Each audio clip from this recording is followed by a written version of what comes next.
Hey! Salut à tous et bienvenue dans F3K Review. Je suis de retour.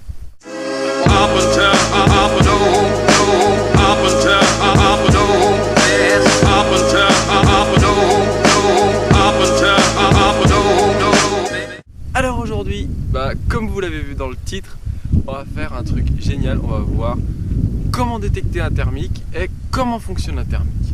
C'est parti! Donc pour m'accompagner aujourd'hui, j'aurai mon Vibe 2 Carbo F 40 grammes avec les 4 cerveaux d'emmener. Donc planeur très démonstratif, léger, qui va vraiment permettre de voir quels sont les comportements du planeur dans l'air, etc. Avant toute chose, je tiens à vous dire merci aux personnes qui ont fait un don sur mon PayPal pour m'aider pour ces vidéos.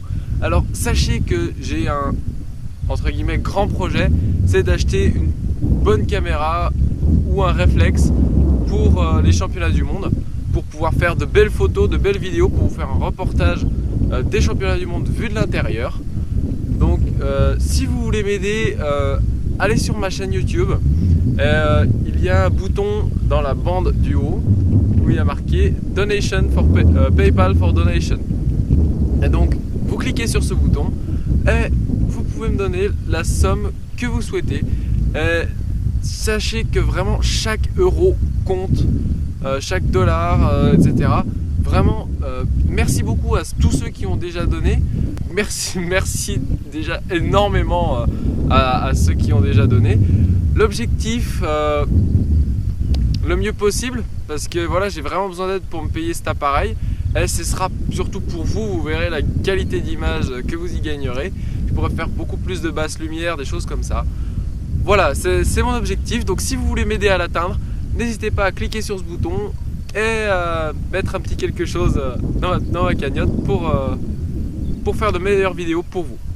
Voilà, on repart à la vidéo. Donc, ce qu'on va voir en numéro 1, c'est comment le planeur va se comporter quand il touche un thermique. Parce que beaucoup de gens disent comment je vois quand le planeur traverse ou passe à côté d'un thermique. Alors ici, on va voir ça de façon très simple. Donc, je vais mettre le planeur face à vous. Donc, le planeur est à plat. Et imaginons, il y a un thermique qui a passé sous l'aile qui est vers ma tête. Je vais en mettre derrière. Donc là, le planeur, il va faire d'abord, en un premier lieu, si vous passez avec plus de 50% de l'aile dans le thermique, c'est-à-dire à peu près jusque ici, votre planeur va commencer par lever l'aile et monter. Si vous passez avec 50% ou moins de 50% de l'aile dans le thermique, le bout d'aile va monter, vous allez chuter.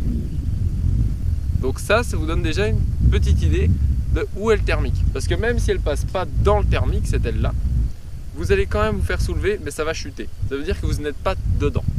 Si votre planeur tourne, mais qu'il monte, ça veut dire que vous êtes déjà un petit peu dedans. Donc là, il faut juste contrebraquer et quasiment spiraler tout de suite. Alors que si votre planeur se lève et descend, là, vous avez deux choix. Soit vous continuez de tourner en accentuant vraiment et en tirant sur la profondeur. Et dans ce cas-là, vous allez avoir de la vitesse pour re-rentrer dans le thermique. Ou alors, vous remettez à plat, vous faites un grand virage jusqu'à rentrer dans le thermique. Et là, vous allez pouvoir tourner. Alors, quel est le comportement typique quand on rentre dans un thermique faible? Parce que quand il y a un gros thermique, c'est facile, hein. Ça fait ça, voilà. Ou ça secoue, etc. Donc, on va voir ça assez simplement. Vous allez voir que votre planeur, quand il est dans un thermique, il va tendance à voler un petit peu que haute et à accélérer. S'il est bien réglé, attention, je tiens bien à le préciser, si votre planeur est réglé, que vos compensations sont réglées, enfin, qu'il est bien trimé, bien centré, etc. Excusez-moi si ça bouge un petit peu, c'est à cause du vent. D'accord? Donc, si votre planeur rentre dans le thermique plein face, un thermique light évidemment, il va avoir tendance légèrement à remonter un petit peu la queue et à accélérer. Donc c'est aussi simple que ça, on le voit, il commence à flotter, à remonter un petit peu la queue et à voler pas un petit peu plus vite, mais en flottant vraiment. Et on va le sentir en bougeant les ailerons qui va flotter vraiment. C'est ça qui va faire que vous savez si vous êtes dans le thermique ou pas.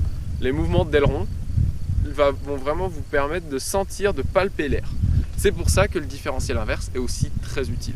Maintenant que vous savez comment le planeur se comporte quand il rentre ou quand il touche un thermique, donc c'est-à-dire s'il lève une aile, s'il lève le nez avant de se remettre légèrement piqueur, c'est que vous rentrez dans un thermique.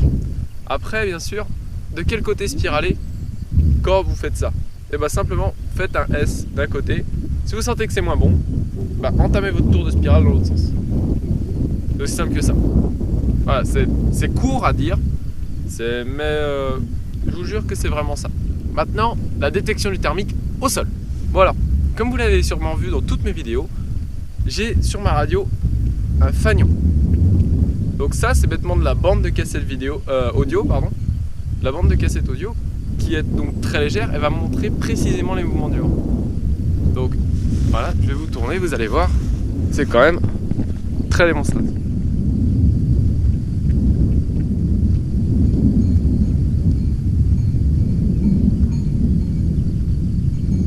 Voilà, alors je pense que vous avez vu. Donc ça, c'est ce que j'utilise en tant que pilote. Donc c'est facile parce que c'est pratique, c'est petit, etc. Et ça permet de l'avoir sous les yeux quand je pilote. Ça me permet de voir les mouvements de l'air. Alors comment lire ce petit streamer? Eh bien simplement en regardant ces mouvements. Il y a toujours un vent dominant, donc qui ici va dans cette direction. Et donc mon streamer va me permettre de voir s'il donne des petits coups de fouet sur les côtés, à droite ou à gauche. Et c'est de l'air que les thermiques aspirent. Parce qu'un thermique, c'est tout bêtement de l'air chaud qui aspire de l'air par le bas. Donc il ne peut pas en aspirer par les côtés, car par les côtés c'est des cascades d'air froid qui vont revenir en bas et repartir dedans. Parce qu'elles vont se réchauffer en redescendant. Vu que plus on est haut, plus l'air est froid, le thermique va se refroidir, jusqu'à arriver à la même température que l'air. À ce moment-là, il y a ce qu'on appelle couramment la dégueulante. Donc, c'est l'air descendant qui, lui, va retomber le long du thermique, parce que ça fait forcément une inversion. Et donc, l'air qui est à notre niveau jusqu'à quelques mètres du sol, je ne saurais pas dire combien, va être aspiré par le thermique. Donc le thermique aspire constamment de l'air par le bas. Et là, cet air va monter. Donc nous, ce qu'on détecte avec le fanion, c'est cet air-là qui arrive par le bas, qui va se faire aspirer par le thermique. Donc là, on le voit, là, d'un coup, il n'y a plus de vent. Et là, ça veut dire qu'on est juste avant le thermique. D'accord? Là, le vent reforcit, le thermique est sur nous. Il est un petit peu plus régulier. Et d'un coup, il va y avoir une claque de vent qui ne devrait pas tarder d'arriver. Voilà, je la vois arriver sur l'herbe. Attention.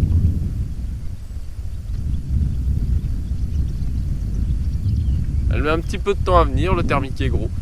Mais voilà, ça y est.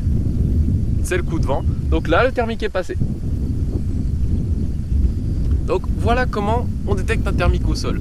S'il n'y a plus de vent, le thermique est devant. Un vent très faible mais régulier, vous êtes dans le thermique. Et un vent qui d'un coup s'accélère, c'est-à-dire que le thermique vient de passer. Après, donc je vous expliquais avec le fanion quand le thermique ne passe pas sur vous. Donc vous allez pouvoir déterminer le vent, on dit il tire dans cette direction. Donc le vent va être légèrement aspiré, dévié par le thermique. Donc il faut bien se dire que vu que c'est une masse d'air qui bouge moins vite que le vent, et bien voilà, encore un gros coup de vent. Donc vu que c'est une masse d'air qui bouge moins vite que le vent va buter devant. Et donc ce qui va générer une dépression à l'arrière du thermique qui va faire qu'il n'y a plus de vent. Parce que ça fait comme un bouclier, comme une protection. Et en plus, ça aspire à contresens du vent à l'arrière du thermique. C'est pour ça qu'il n'y a vraiment plus d'air. Donc vous allez, si le thermique passe à côté de vous, vous allez voir votre fanion, il va faire des petits comme ça sur le côté, s'il passe là-bas, et comme ça, s'il passe de l'autre côté. Après, pour estimer la force et la distance d'un thermique, ça va vraiment être au feeling, à votre habitude de pouvoir le juger. Je pourrais pas vous dire comme ça en vidéo. Donc si ça fait ça, c'est qu'il est à 50 mètres. Parce que ça varie tellement en fonction du vent, du terrain et de votre feeling que c'est quasiment impossible à retransmettre en vidéo. Mais je peux vous donner déjà quelques tuyaux comme ceci pour comment détecter et comment déterminer la direction de votre thermique. Ensuite, une petite idée pour la distance potentielle du thermique qui vient de passer sur vous. Il suffit simplement de prendre la vitesse du vent et depuis combien de temps il est passé.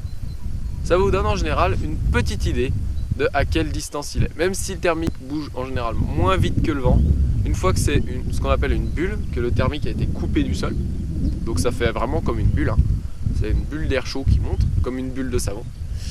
Et à ce moment-là, le thermique va bouger à très peu de choses près à la même vitesse que le vent. Donc là, ça va vous permettre vraiment de le suivre. C'est pour ça que des fois, personne ne peut raccrocher dessous, alors qu'il y en a un qui se satellise, parce que c'est une bulle. Voilà, c'est tout pour aujourd'hui. J'espère que ça vous a aiguillé un petit peu sur comment trouver un thermique et comment faire pour, si vous rentrez dans le thermique ou si vous passez à côté en vol, comment savoir de quel côté tourner, etc. Si vous avez aimé cette vidéo, mettez un like. Si vous l'avez regardé jusqu'au bout, merci beaucoup. Si vous ne l'êtes pas déjà, abonnez-vous. Merci aujourd'hui aux 412 abonnés. C'est génial. Encore merci beaucoup à tous ceux qui ont fait une donation. Et si vous n'avez pas encore fait une et que vous avez envie de voir d'encore meilleures vidéos, n'hésitez pas, même 5 €, c'est déjà beaucoup. Merci à vous et à très bientôt. Ciao.